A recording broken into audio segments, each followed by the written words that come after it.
Hello everybody and welcome back. Today we're going to have part 2 of part 3 series with Stephen Sanzeri. We're covering his book Ultimate Prey, which is talking about the Yosemite murders.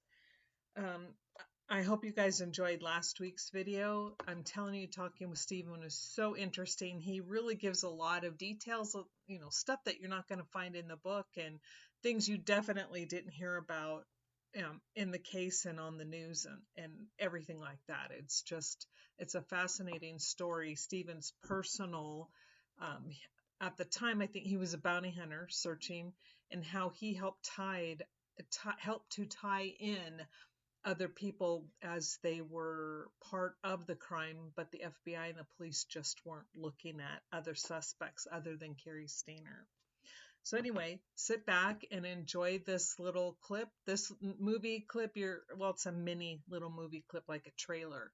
Stephen put this together, and so sit back, enjoy, and then I hope you enjoy the interview. And as you'll see, the interview itself was pre-recorded, so I've just kind of put everything together, as the weeks go along. But sit back and enjoy the show.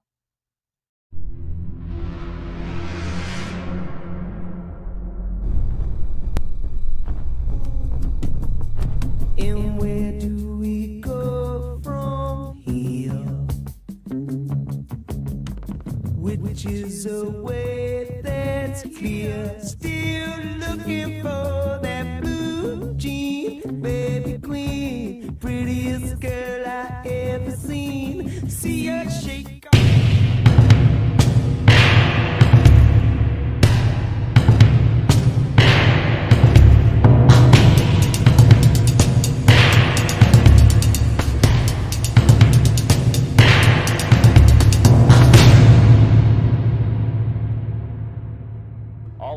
Are missing with no explained reason. For all intents and purposes, they've just vanished.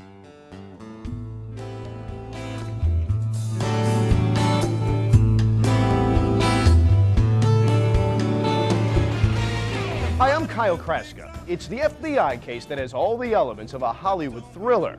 A missing millionaires, a huge reward, and clues the cops just can't figure out. We feel almost certain that the women were the victims of a violent crime.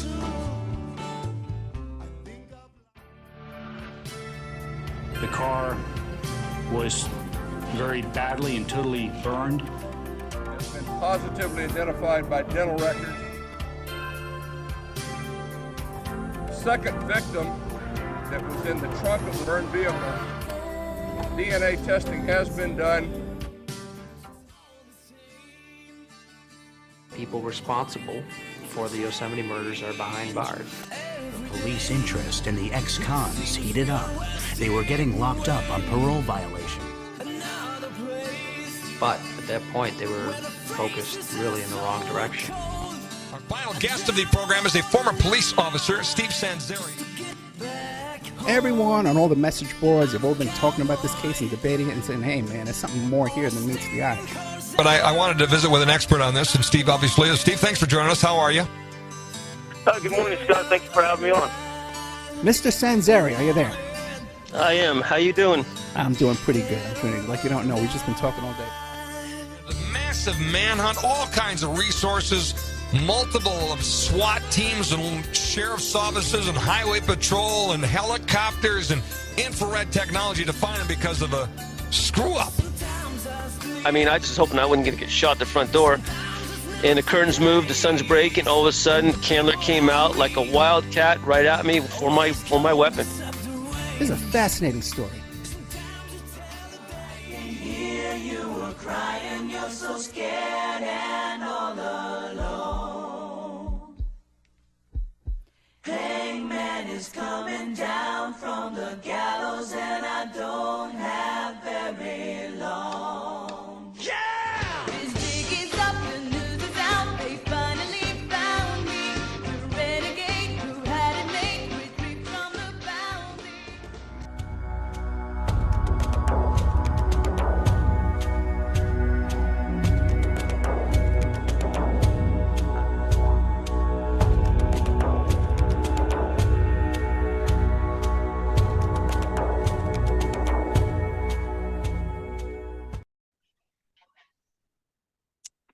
Okay, we are back for part 2 with the interview with Stephen Sanzeri regarding his book, Ultimate Prey. And this book is about the Yosemite Sightseer Murders and Chandler, which was the person that Stephen had been chasing for a while, and how he linked him to the case. So, trying to remember, it wasn't long ago we dropped off, but I'm trying to remember where we dropped off at. So we're going to just go ahead and jump right in. I think you were talking about Chandler and how he had been associated with the drug trade. How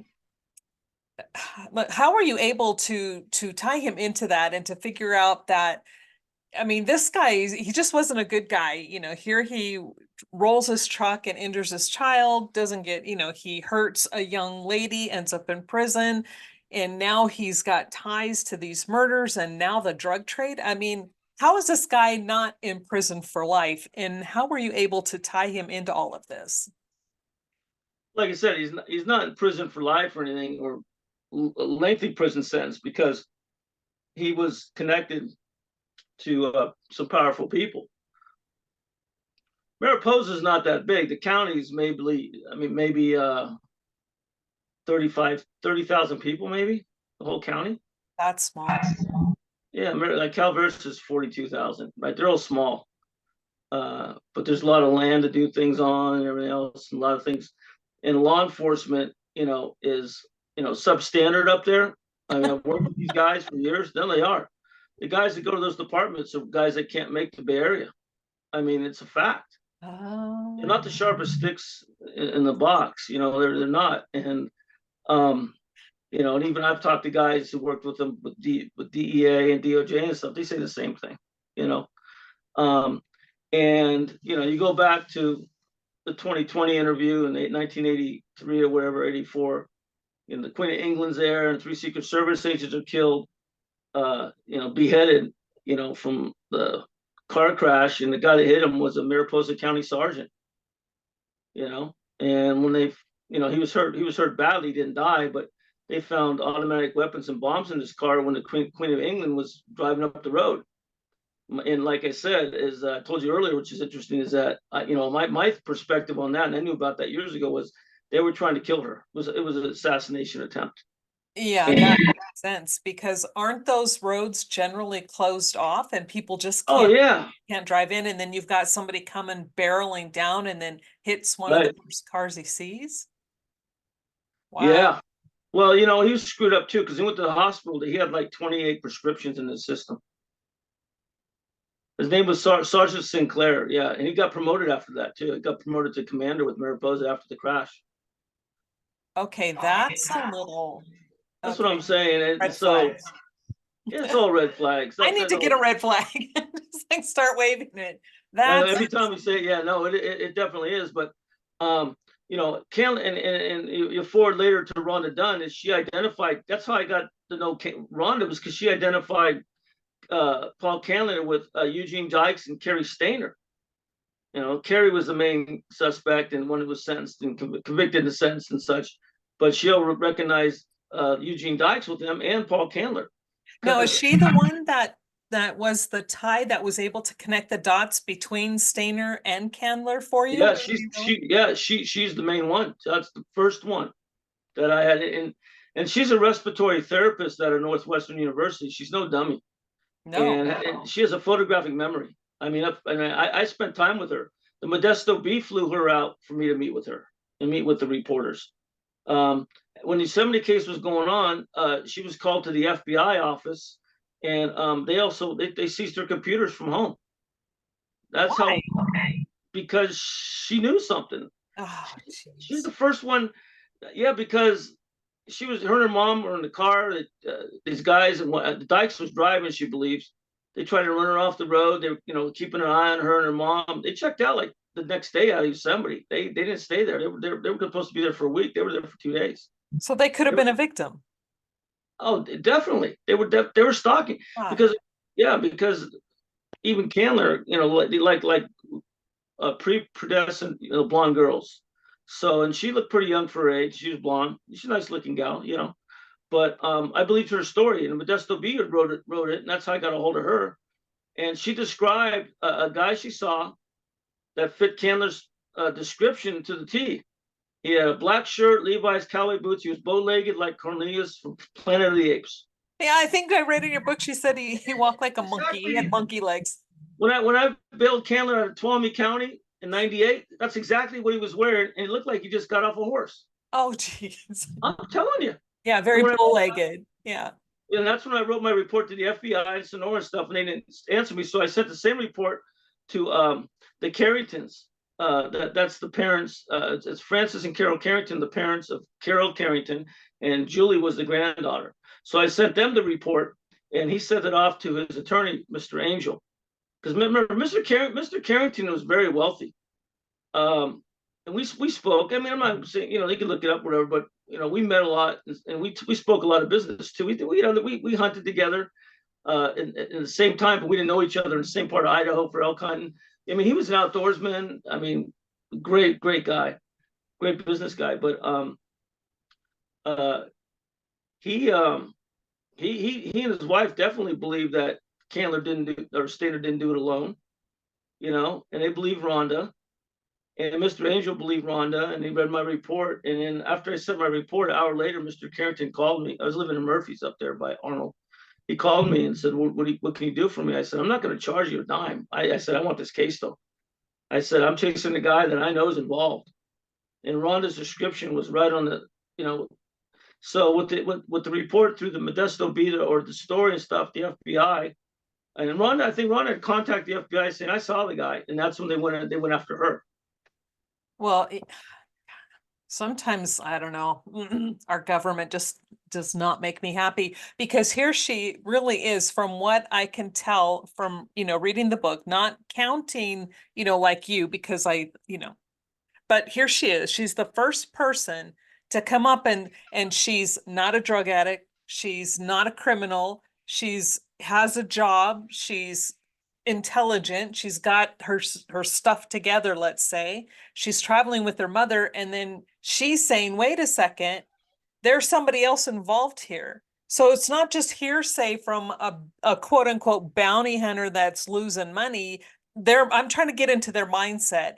And it's not just some drug addict on the street. This is an actual woman who is very solid in her community. So yeah, they're going to go, instead of taking that and going, okay, we finally have this really great solid witness, they're going to go after her, make her life a living hell, and then disregard what she has to say when she's clearly an eyewitness.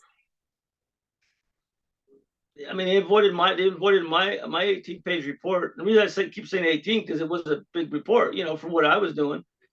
Just saying, take a look at this guy, and they talked to everybody but me. I didn't talk to the FBI until 2.5 years later, when it was Stayner was in trial, and they brought in Eugene Dykes and these guys, and it definitely tainted the jury. Even though Dykes took the fifth, I don't care what they tell you. Don't watch TV or Facebook when you're on when you're sequestered.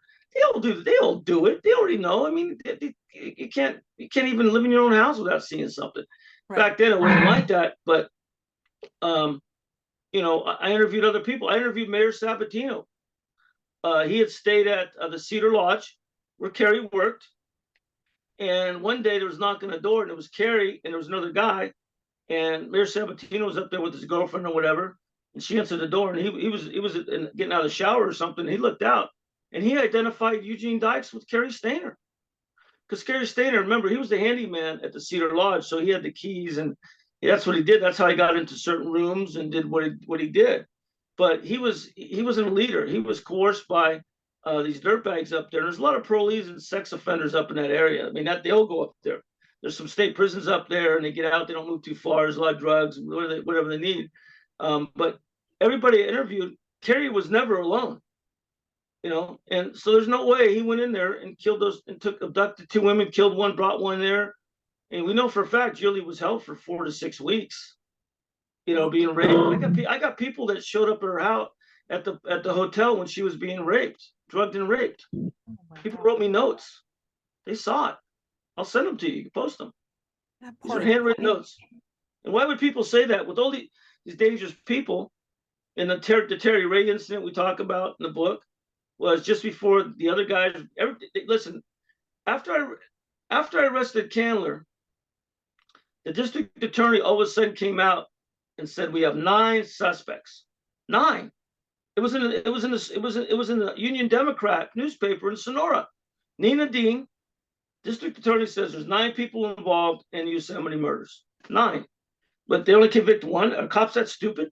No, there was probably 5 to 9 involved. I would say 5 to 9 for sure, because I can name 5 right now from my witnesses and everything, and people that I interviewed who was involved, whether it was Devin or that guy Ricky.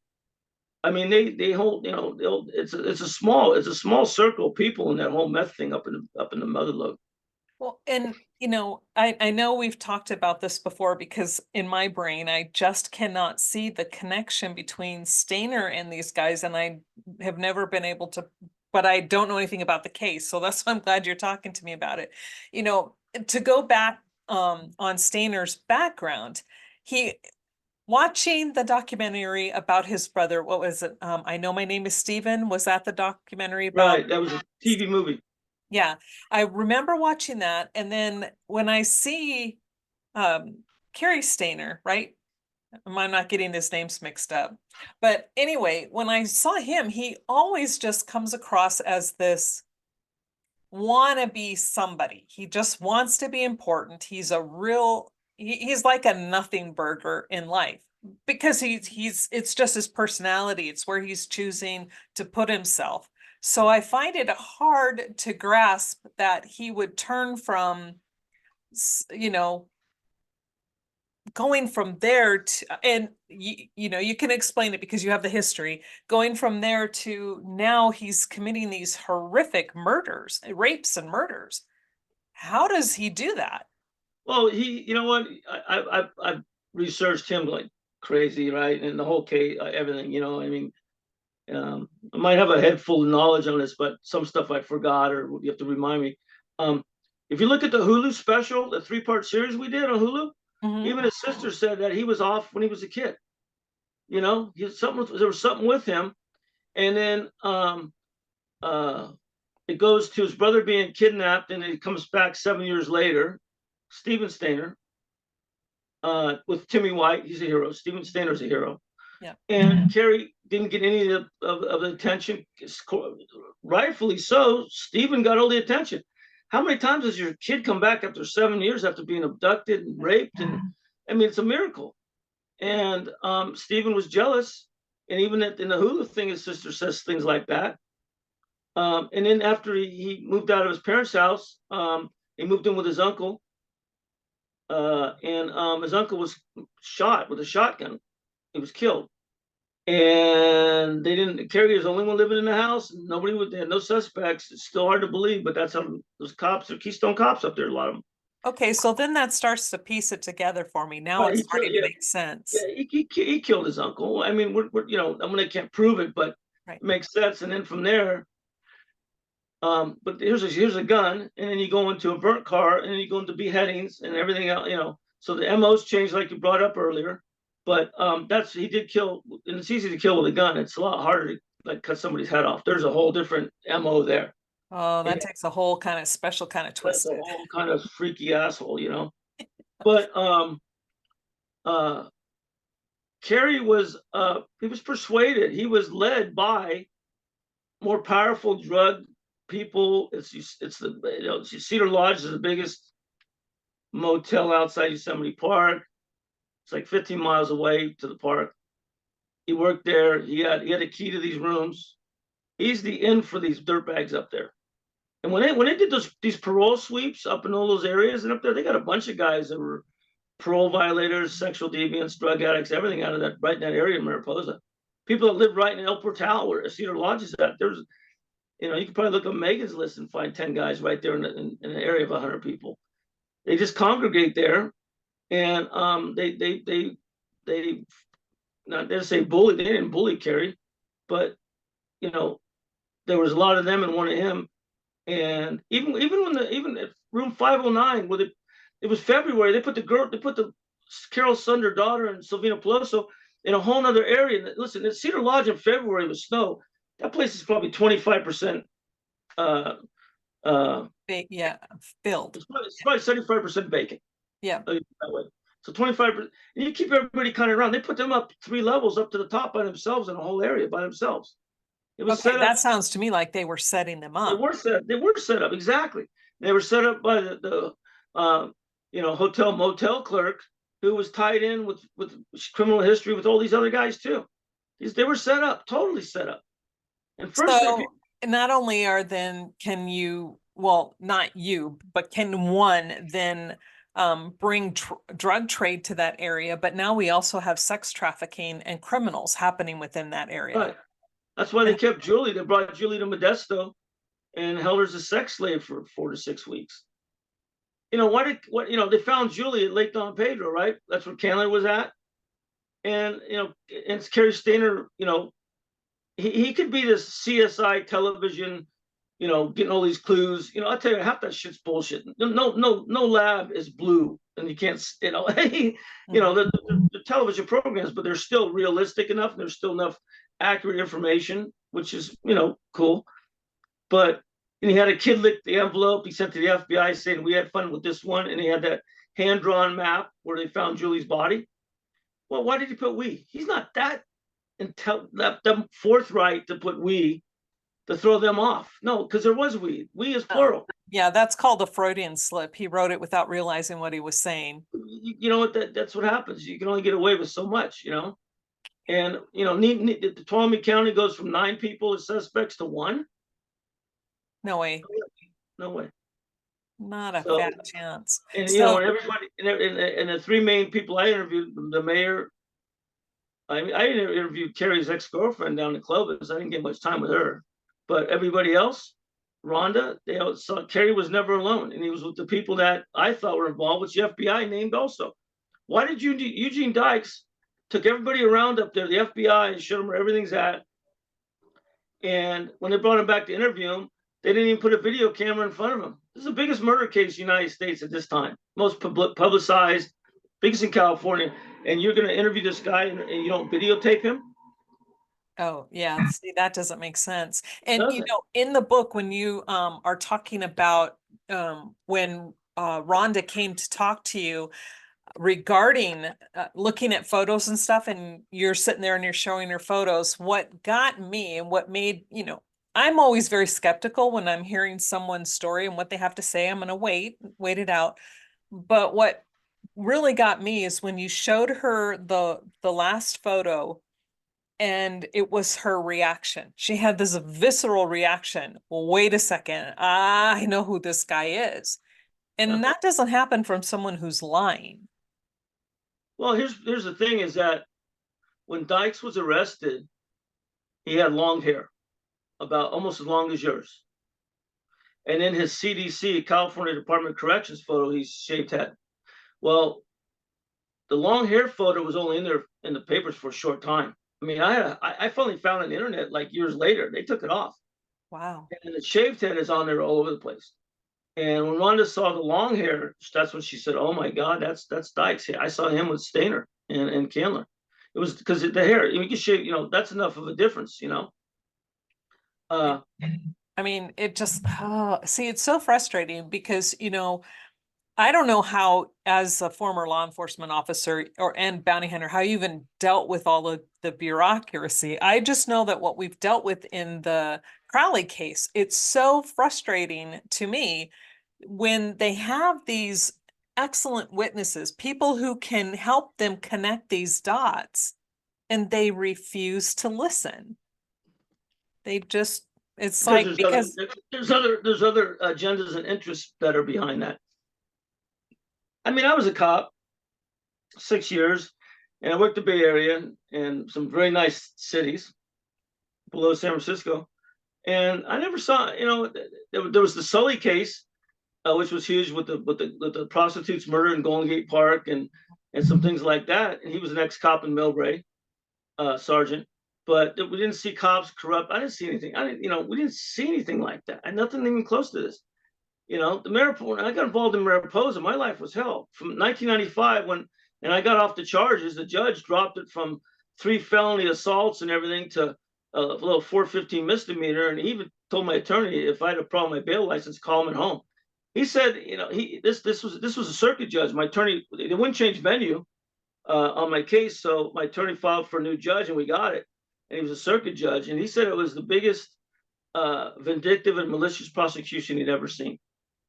Wow. Almost, at this stage of the game, it doesn't surprise me. Right. And like my attorney said, is, I don't know if we're going to do, I was going to go on the run. I had a child and everything then too. She was like a year old. I was going to go on the lam. I'm not going to state prison for nothing and something I didn't do. And I'm going to go be a court of my peers. These are my peers up there, a bunch of pranksters. And the main guy was my so-called victim, was a nephew of the sergeant there up there in Mariposa. When I was going after Cliff Watkins, the interesting thing is it goes from 1995, where I'm like, I think my life's over, right? And I didn't do anything. And then all of a sudden, 4 years later, basically get involved in the same case. A murder case in the same county, Mariposa. And they knew who I was. I got my ass chewed by the DA when my attorney came up from San Francisco. So you're a big bad bounty hunter and all this. And I didn't do a goddamn thing. Don't talk to me like that. I got right in her face. They wanted my ass. But here's what's interesting. The Cliff Watkins thing and all that, when I got arrested, issued $25,000 bench warrant, felonies, everything. I was never booked or photographed. I never went. You always going to get booked. Yeah. It didn't, it didn't even hit the local newspaper. This is Mariposa, the town of Mariposa is 2,500 people. I'm a bounty hunter in that town, gets arrested for 3 felonies, 2 misdemeanors. It doesn't even make the paper. A kid breaks a window at an ice cream parlor. It's front page there. Yeah, you should have been the main news story. I should have been the goat of all bad guys there. No, I was never booked or anything. They tried to cover it up. Dang. I know, it's true. It's all, it's true. Why did you stay there? When I got divorced, I finally got the hell out. Okay. You're like, okay, I did get smart eventually. Yeah. It took a little bit. There's one part in also, this is like toward the end of the book in chapter 40, the chapter is titled Moves Everywhere. But you state in here, let's see, Stayner and Dykes' confessions had holes and inaccuracies, but also supported matching statements and information only the killers could possibly have known. Now, how, as a former law enforcement officer, how do you balance that out with them not knowing, but yet then they know? How do you know that the information that they did know wasn't fed to them versus, you know what I mean? It's like they're talking out of both sides of their mouth. So how did you were you able to determine what was truth, and were they really the guilty parties? Yeah, and there's other evidence, like the vehicle, like when you jump to Devin at the end of the book, where he was cranking up, and they would give him a bag of meth, dope. And that's the first time he saw Cary Stayner in the garage. And Eugene Dykes was just up in a mother load, and it was like a 79 Wagoneer. And I grew up in that era. A friend of mine had one. I'm old, but it had like shaggy carpet in the old days. It was green or orange, the Wagoneer and everything. And they went over and they tore that thing apart in like 6 hours in the garage. And that's when he buried the parts out in that ranch of the car. Is that how you decipher is Dykes takes the cops up there, shows them all this stuff, and then recants everything. Well, you know what? He brought them. There's enough up there that, you can recant anything, but what did you say the first time? So you just kind of like, just weigh it out. You got to remember is that you don't shoot at cops unless you're guilty or you're not going back in. Well, that's that traffic stop when Modesto motorcycle cop Steve Silva was pulling over Mick Larwick. And Mick Larwick and Dykes are half brothers, right? And they're definitely involved.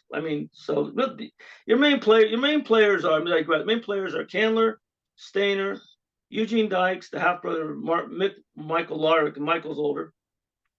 This guy named Larry Utley, David what's his name, Stevens, and there's one other guy I can't remember, and they all knew each other. We kind of saw that.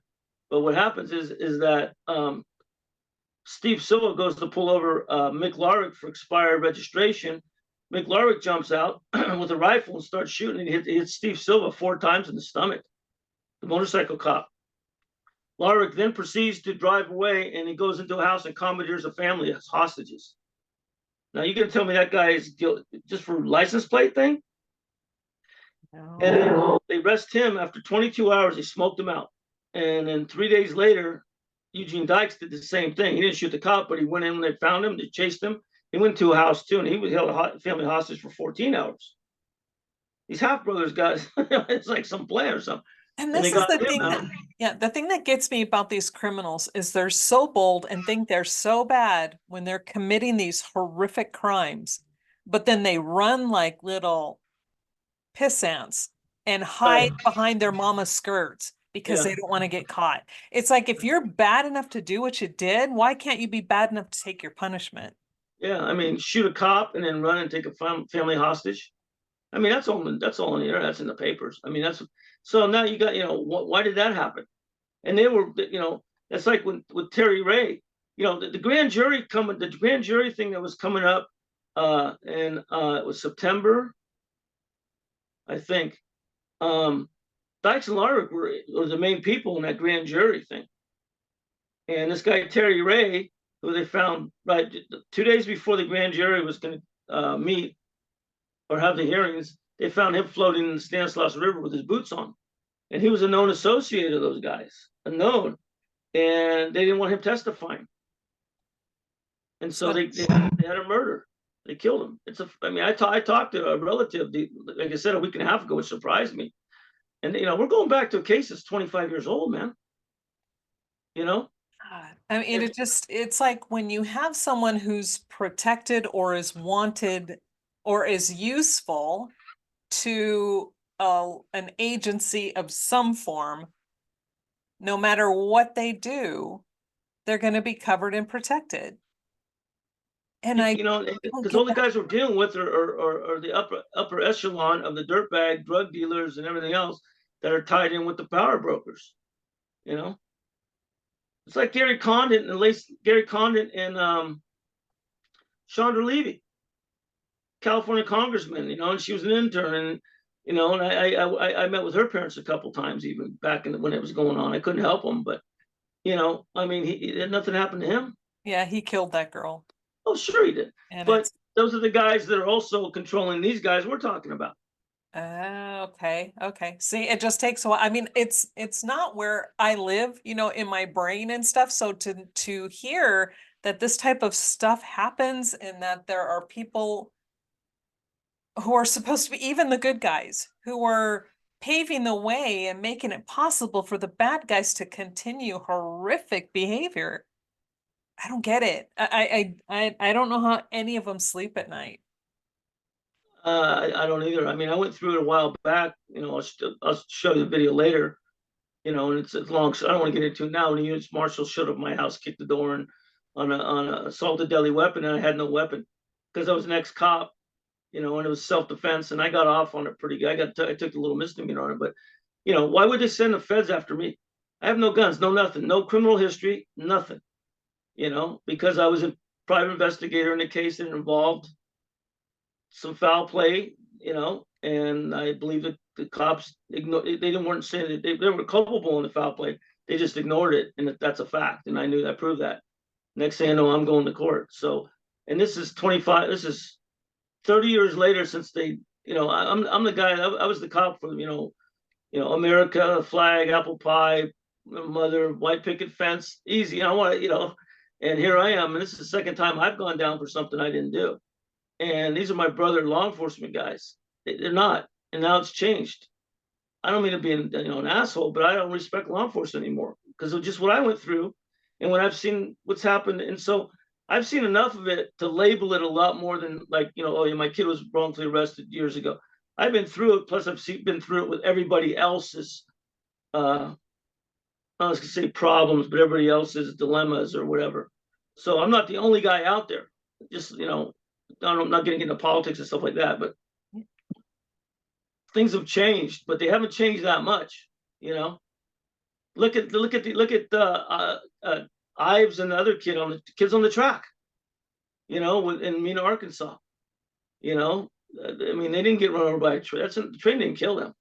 They saw something with the cocaine thing, and You know, they were murdered. You know, it's the same. That was covered. It's just, I mean, I hope people don't have to wake up and open their eyes to things that because you don't want to get involved in this stuff.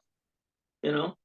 Yeah. But I didn't mean to rant, but No, that's okay. That got the pop-up. Jesus, time goes by so fast. yeah, we'll do when I it. No, talk to you. we'll keep going. Let's go. Okay. Let's go off. Part 3. Okay. Well, Part 3. everybody will close this down for now, and we will come back for a part 3.